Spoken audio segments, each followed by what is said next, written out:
जय श्री कृष्णा। ओम नमः शिवाय। गुरुर्ब्रह्मा गुरुर्विष्णु गुरुदेवो महेश्वर गुरुर्साक्षात् परम ब्रह्म तस्मै श्री गुरुवे नमः। ओम श्री गुरुदेवाय नमः। तो सप्तशती का पहला अध्याय था। तो हमारी कहानी में यही था कि राजा सूरत और वैश्य नाम के समाधि नाम के जो वैश्य थे, वो दोनों अलग अलग परिस्थिति से कहीं ना कहीं अपने लोगों से ही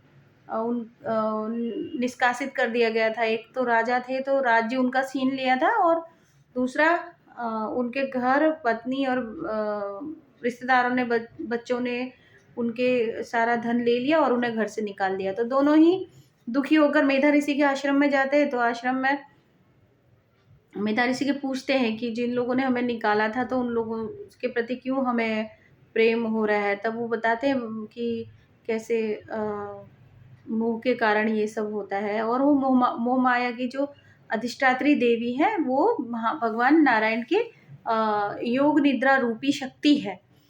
तो तब भगवान कहते हैं कि प्रकट और दोनों अप्रकट दोनों रूपों में ही माँ जो है वो प्रकट भी है और अप्रकट भी है। अप्रकट में वो सूक्ष्म रूप से वो पूरे प्रकृति में विद्यमान है, और जब भक्त का कार्य सिद्ध करने के लिए प्रकट रूप में भी वो उत्पन्न होती है, अप्रकट से भी प्रकट होती है। दोनों रूपों में वो महामाया जो है पूरे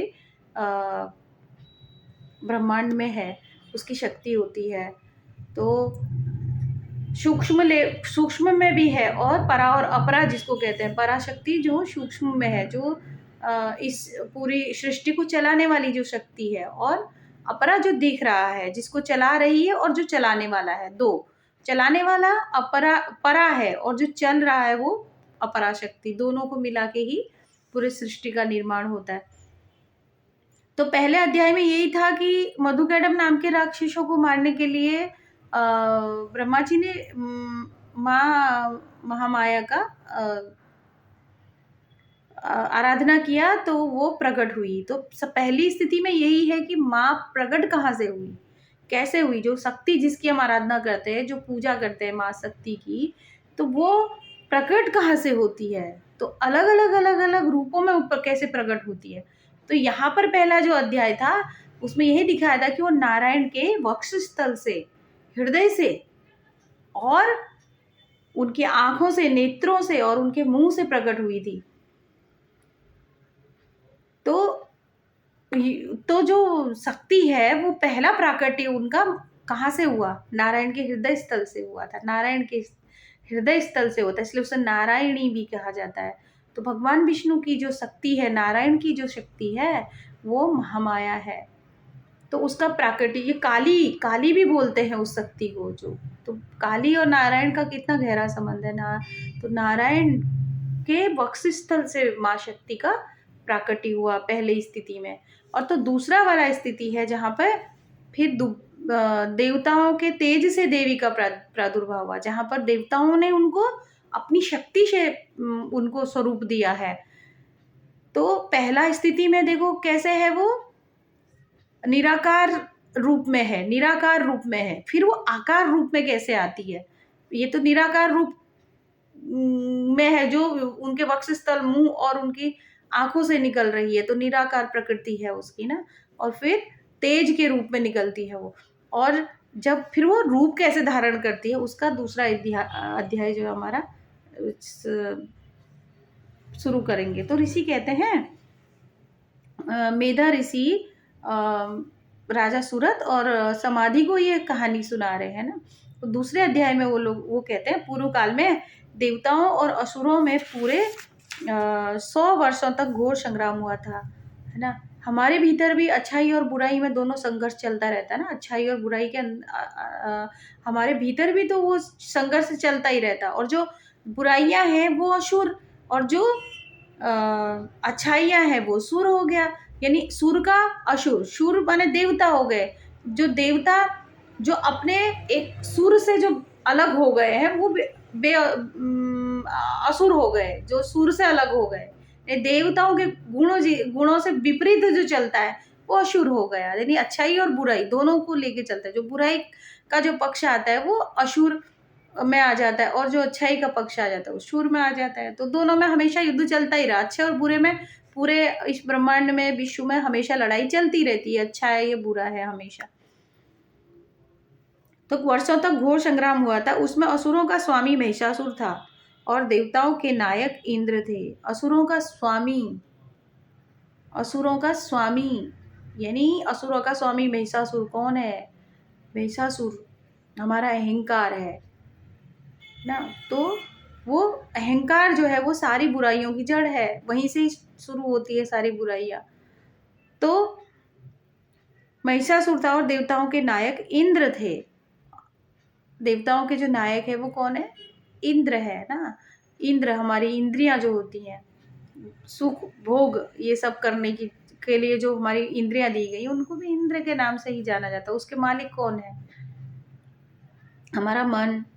उस युद्ध में देवताओं की सेना महाबली असुरों से परास्त हो गई, है ना। इंद्रियों पर किसका अधिकार हो गया? वही अहंकार चढ़ गया ना, अहंकार इंद्रियों पर हावी हो गया। तो एक अहंकार के आने से क्रोध आ गया, क्रोध आया, है ना। बुराइयां उसके साथ शुरू हो गई, क्रोध आया, झूठ आया, फिर पूरा लोभ आया, सब धीरे धीरे ईर्ष्या द्वेष आई, सब आते आते सब फिर वो असुर प्रवृत्ति में बढ़ गए। तो संपूर्ण देवताओं को जीतकर महिषासुर इंद्र बन बैठा, है ना। इंद्रियों पे महिषासुर नाम के अहंकार का चढ़ गया पर्दा। तो भगवान शंकर और विष्णु तब पराजित देवता प्रजापति ब्रह्मा जी को आगे करके उस स्थान पर गए जहां भगवान शंकर और विष्णु विराजमान थे। देवताओं ने महिषासुर के पराक्रम तथा अपनी पराजय का यथावत वृत्तांत तो उन दोनों देवेश्वरों से विस्तार पूर्वक कह दिया। वे बोले, भगवान महिषासुर सूर्य, इंद्र, अग्नि, वायु, चंद्रमा, यम, वरुण तथा अन्य देवताओं के भी अधिकार छीनकर स्वयं ही सबका अधिष्ठाता बना बैठा है। सब देवताओं को उसने हरा दिया और सब का अधिष्ठाता खुद बन गया, सबको बंदी बना लिया। तब उस दुरात्मा महिष ने समस्त देवताओं को स्वर्ग से निकाल दिया है,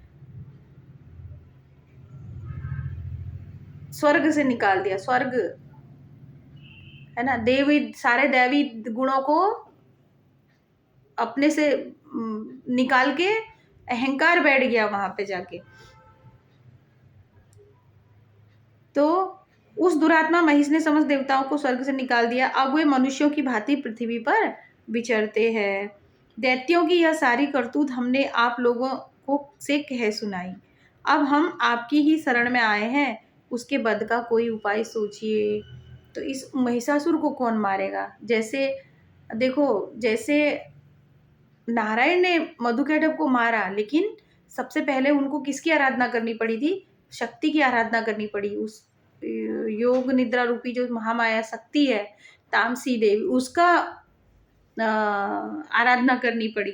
और अब यहाँ पे भी जब देवताओं को महिषासुर ने जब पूरा परेशान कर दिया, तो तब देवता लोग भी कह रहे हैं कि भगवान और विष्णु शिव के पास जाके कि अब इसका कोई उपाय बताइए, इसको कैसे समस्या का हल किया जाए, कैसे इसको पराजित किया जाए महिषासुर को, उसके वध का कोई उपाय सोचिए। इस प्रकार देवताओं के वचन सुनकर भगवान विष्णु और शिव ने दैत्यों पर बड़ा क्रोध किया। उनकी भौहें तन गई और मुंह टेढ़ा हो गया। तब अत्यंत कोप में भरे हुए चक्रपाणी श्री विष्णु के मुख से एक महान तेज प्रकट हुआ, है ना। अब भी देखो, भगवान विष्णु के मुख से ही तेज हो रहा ऊपर। वहां भी नारायण के हृदय स्थल में विराजमान थी, और यहाँ भगवान विष्णु के मुंह से वो तेज निकला। उनके मुंह से जब तेज निकला तो महान तेज प्रकट हुआ। इसी प्रकार ब्रह्मा, शंकर तथा इंद्र आदि अन्य देवताओं के शरीर भी से भी भारी तेज निकला।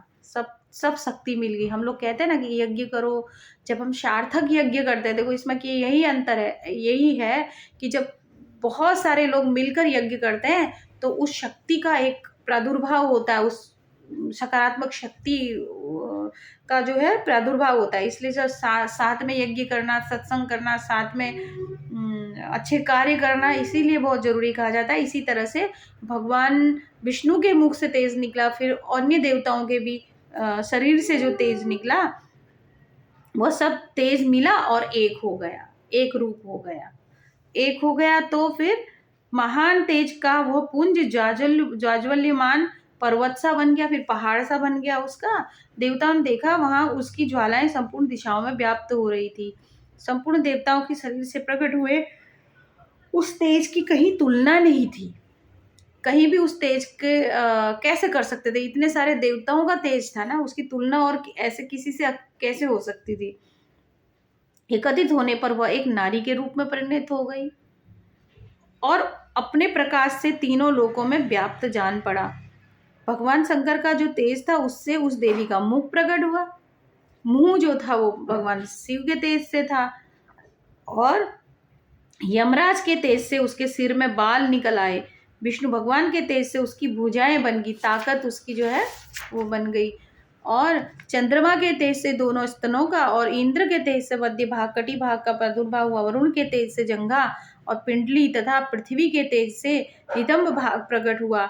ब्रह्मा के तेज से दोनों चरण और सूर्य के तेज से उसकी उंगलियां हुई। वसुओं के तेज से हाथों की उंगलियां और कुबेर के तेज से नासिका प्रकट हुई। उस देवी के दांत प्रजापति के तेज से और तीनों नेत्र अग्नि के तेज से प्रकट हुए। उसकी भौहें संध्या के तेज से और कान वायु के तेज से उत्पन्न हुए थे। इसी प्रकार अन्य देवताओं के तेज से भी उस कल्याणमयी देवी का आविर्भाव हुआ। तदंतर समस्त देवताओं के तेज पुंज से प्रकट हुई देवी को देखकर महिषासुर के सताए हुए देवता बहुत प्रसन्न हुए। तो देख के बहुत ज्यादा वो फिर प्रसन्न हुए। तो सब देवताओं की मिल की जो शक्ति बनी बनी ना, उसको देवताओं ने ही स्वरूप दिया है। देव भक्ति ही भगवान को स्वरूप देते हैं और वो भगवान के वो जैसा मन में विचार करते हैं परमात्मा उसी रूप में उनके पास आ जाता है। कहते हैं ना कि जिस जिस रूप में भगवान को बसते हैं तो उसी रूप में भगवान प्रकट हो जाता है। तो इतने सारे भक्तों का जो तप है, तेज है ना, ऊर्जा है, उससे जो है वो परम शक्ति का निर्माण होता है। तो परम शक्ति पहली बार जब प्रकट हुई तो वो भगवान नारायण के हृदय से, मुख से और आंखों से प्रकट हुई थी। और जो दूसरी बार जो माँ की शक्ति जो प्रकट हुई वो शक्ति प्रकट भी कहाँ से हो रही है, सबके अंतर अंतर से ही प्रकट हो रही, कहीं बाहर से नहीं हो रही। सबका तेज, सबकी आत्मा जब एक साथ मिल जाती है, सबका तेज तप जब एक साथ मिलता है तो उसी से वो माँ उस रूप में प्रकट हुई, यानी भक्तों ने उसको वो स्वरूप प्रदान किया। तदंतर समस्त देवताओं के पुंज से प्रकट हुई। तो जो भी सताए थे महिषासुर के द्वारा उनको बड़ा शांति मिली उससे। तो पिनाकधारी भगवान शंकर ने अपने सूल से एक सूल निकाल कर उन्हें दिया। फिर भगवान विष्णु ने अपने चक्र से चक्र उत्पन्न करके भगवती को अर्पण किया। वरुण ने भी शंख भेंट किया। अग्नि ने उन्हें शक्ति दी और वायु ने धनुष तथा बाण से भरे हुए तरकस प्रदान किए। सहस्त्र नेत्रों वाले देवराज इंद्र ने अपने वज्र उत्पन्न करके दिया। ऐरावत हाथी से उतार कर एक घंटा भी प्रदान किया। यमराज ने काल दंड से दंड, वरुण ने पास, प्रजापति ने स्फटिकाक्ष की माला और ब्रह्मा जी ने कमंडलु भेंट किया। सूर्य ने देवी के समस्त रोमकूपों में अपनी किरणों का तेज भर दिया। काल ने उन्हें चमकती हुई ढाल और तलवार दी। क्षीर समुद्र ने उज्जवल हार तथा कभी जीर्ण न होने वाले 2 दिव्य वस्त्र भेंट किए। साथ ही उन्होंने दिव्य चूड़ामणि, 2 कुंडल, कड़े, उज्जवल चंद्र, सब बाहुओं के लिए केयूर, दोनों चरणों के लिए निर्मल नुपुर, गले की सुंदर हंसली और सब उंगलियों में पहनने के लिए रत्नों की अंगूठियां भी दी। विश्वकर्मा ने उन्हें अत्यंत निर्मल फरसा भेंट किया। साथ ही अनेक प्रकार के अस्त्र और अवैध कवच दिए। इनके सिवा मस्तक और वक्ष स्थल पर धारण करने के लिए कभी न कुम्हलाने वाले कमलों की मालाएं दी। जलधि ने उन्हें सुंदर कमल का फूल भेंट किया। हिमालय ने सवारी के लिए सिंह तथा भांति भांति के रत्न समर्पित किए। धन्याध्यक्ष कुबेर ने मधु से भरा पान पात्र दिया। संपूर्ण नागों के राजा शेष ने, जो इस पृथ्वी को धारण करते हैं, उन्हें बहुमूल्य मणियों से विभूषित नागहार भेंट किया। इसी प्रकार अन्य देवताओं ने भी आभूषण और अस्त्र देकर देवी का सम्मान किया। तत्पश्चात उन्होंने बारंबार अट्टहास पूर्वक उच्च स्वर से गर्जना की। उनके भयंकर नाद से संपूर्ण आकाश गूंज उठा, क्योंकि सारे देवों की शक्ति एक हो गई। तो ये कलयुग में भी, इस समय पे भी सब लोगों को मिलके जब यज्ञ करते हैं, तप करते हैं, योग करते हैं साथ में, मंत्रों का जाप करते हैं ना, तो उससे भी जब एक करता अकेला करता है तो है, उसकी शक्ति तो है ही, जब साथ में मिलके सारे लोग करते हैं तो उसकी भी ऐसे ही विशाल शक्ति, क्योंकि सबका भाव, सबका तेज उसके साथ मिलके वो भी एक अनुपम शक्ति का निर्माण कर सकते हैं, बचा सकते हैं आसुरी शक्तियों से। तो सिंहनाद कहीं समा न सका, आकाश उसके सामने लघु प्रतीत होने लगा। उससे बड़े जोर की प्रतिध्वनि हुई, जिससे संपूर्ण विश्व में हलचल मच गई और समुद्र कांप उठे, पृथ्वी डोलने लगी और समस्त पर्वत हिलने लगे। उस समय देवताओं ने अत्यंत प्रसन्नता के साथ सिंह वाहिनी भवानी से कहा, हे देवी, तुम्हारी जय हो। साथ ही महर्षियों ने भक्ति भाव से विनम्र होकर उनका स्तवन किया। फिर सब लोग उनकी पूजा करने लगे, ऋषि मुनि, क्योंकि शक्ति तो थी, इतने सारे देवताओं की शक्ति मिलकर जो एक शक्ति है वो पूरी, तो वो तो परम शक्ति है ना। और उसके अंदर सब देवताओं की भी शक्ति है, वो परम शक्ति प्रकट हुई, परम शक्ति, परम भाव से उसको प्रकट किया गया था माँ शक्ति को, क्योंकि वो सबके भीतर विराजमान है ही, लेकिन प्रकट रूप में उसको सबने मिलकर उसको अपने भाव से प्रकट किया, उस अपनी शक्ति से, अपने तेज से उसको प्रकट किया, सबके भीतर विराजमान है ना। तो संपूर्ण त्रिलोकी को शोभग्रस्त देखकर दैत्यगण अपनी समस्त सेना को कवच आदि से सुसज्जित कर हाथों में हथियार ले सहसा उठकर खड़े हो गए। उस समय महिषासुर ने बड़े क्रोध में आकर कहा, ये क्या हो रहा है। फिर वह संपूर्ण असुरों से घिरकर उस सिंहनाद की ओर लक्ष्य करके दौड़ा और आगे पहुंचकर उसने देवी को देखा, जो अपनी प्रभा से तीनों लोगों को प्रकाशित कर रही थी। उनके चरणों के भार से पृथ्वी दबी जा रही थी, माथे में मुकुट से आकाश में रेखा से खींच रही थी, तथा वे अपने धनुष की टंकार से सातों पातालों को शुद्ध कर देती थी, है ना। 7 पाताल है, 7 नीचे है, कहते हैं ना 14 भुवन में आता है, 7 नीचे है, 7 ऊपर हो गए। और तो नीचे जो है उनको पाताल कहते हैं, ऊपर जो है उनके अलग अलग नाम है। फिर देवी अपनी हजारों भुजाओं से संपूर्ण दिशाओं को आच्छादित करके खड़ी थी। तदंतर उनके 7 दैत्यों का युद्ध छिड़ गया। नाना प्रकार के अस्त्र शस्त्र शस्त्रों से प्रहार से संपूर्ण दिशाएं उद्भासित होने लगी। चिक्षुर नामक महान असुर महिषासुर का सेना नायक था, चिक्षुर था नाम उसका, वो सेना नायक था। वह देवी के साथ युद्ध करने लगा। अन्य दैत्यों की चतुरंगिणी सेना साथ लेकर चांबर भी लड़ने लगा। 60,000 रथियों के साथ आकर उदग्र नामक महादैत्य ने लोहा लिया। 1 करोड़ रथियों को साथ लेकर महाहनु नामक दैत्य युद्ध करने लगा, जिसके रोए तलवार के समान तीखे थे। वह असिलोमा नाम का महादैत्य 5 करोड़ रथी सैनिकों सहित युद्ध में आ डटा। 60 लाख रथियों से घिरा वास्कल नामक दैत्य भी उस युद्ध में लड़ने लगा। पारिवारित नामक राक्षस हाथी सवार और घुड़सवारों के अनेक दलों तथा 1 करोड़ रथियों की सेना लेकर युद्ध करने लगा। बिडाल नामक दैत्य 5 अरब रथियों के से घिरकर लोहा लेने लगा। इनके अतिरिक्त तो और भी हजारों महादैत्य रथ, हाथी, घोड़ों की सेना साथ लेकर वहां देवी के साथ युद्ध करने लगे। स्वयं महिषासुर उस रणभूमि में कोटि कोटि सहस्त्र रथ, हाथी और घोड़ों की सेना से घिरा हुआ था। वे दैत्य देवी के साथ तोमर, बिंदीपाल, शक्ति, मूषल, खड्ग, परशु और पट्टिश आदि अस्त्र शस्त्रों का प्रहार करते हुए युद्ध कर रहे थे। कुछ दैत्यों ने उन पर शक्ति का प्रहार किया और तो कुछ लोगों ने पास फेंके, तथा कुछ दूसरे दैत्यों ने खड्ग प्रहार करके देवी को मार डालने का उद्योग किया। देवी ने भी क्रोध में भरकर खेल खेल में ही अपने अस्त्र शस्त्रों की वर्षा करके दैत्यों के समस्त अस्त्र शस्त्र काट डाले। उनके मुख पर परिश्रम या थकावट का रंच मात्र भी चिन्ह नहीं था। देवता और ऋषि उनकी स्तुति करते थे और वे भगवती परमेश्वरी दैत्यों के शरीर पर अस्त्र शस्त्रों की वर्षा करती थी। देवी का वाहन सिंह भी क्रोध में भरकर गर्दन के बालों को हिलाता हुआ असुरों की सेना में इस प्रकार विचरने लगा, मानो वनों में दावानल फैल रहा हो। रणभूमि में दैत्यों के साथ युद्ध करती हुई अंबिका देवी ने जितने निश्वास छोड़े, वे सभी तत्काल सैकड़ों हजारों गणों के रूप में प्रकट हुए। श्वास छोड़ते उस श्वास से उनके हजारों निकल के आ गए। क्यों? क्योंकि शक्ति थी ना, महाशक्ति थी। सारी देवताओं की शक्ति उसके भीतर थी, है ना। माँ के अंदर सारी देवताओं की शक्ति है, कोई ऐसी नहीं है जिसकी शक्ति माँ के अंदर ना हो। तो इसलिए परम शक्तिशाली है, परम शक्तिमयी है। तो देवी की शक्ति से बड़े हुए गण असुरों का नाश करते हुए नगाड़ा और शंख आदि बजाने लगे। उस संग्राम महोत्सव में कितने ही गण मृदंग बजा रहे थे। तदंतर देवी ने त्रिशूल से, गदा से, शक्ति से की वर्षा से और खड्ग आदि से सैकड़ों महादैत्यों का संहार कर डाला। कितनों को घंटे के भयंकर नाद से मूर्छित करके मार डाला। आज हम यहीं तक ही पढ़ते हैं। सर्वमंगल मंगल्ये शिवे सर्वार्थ साधिके शरण्ये त्र्यंबके गौरी नारायणी नमोस्तुते।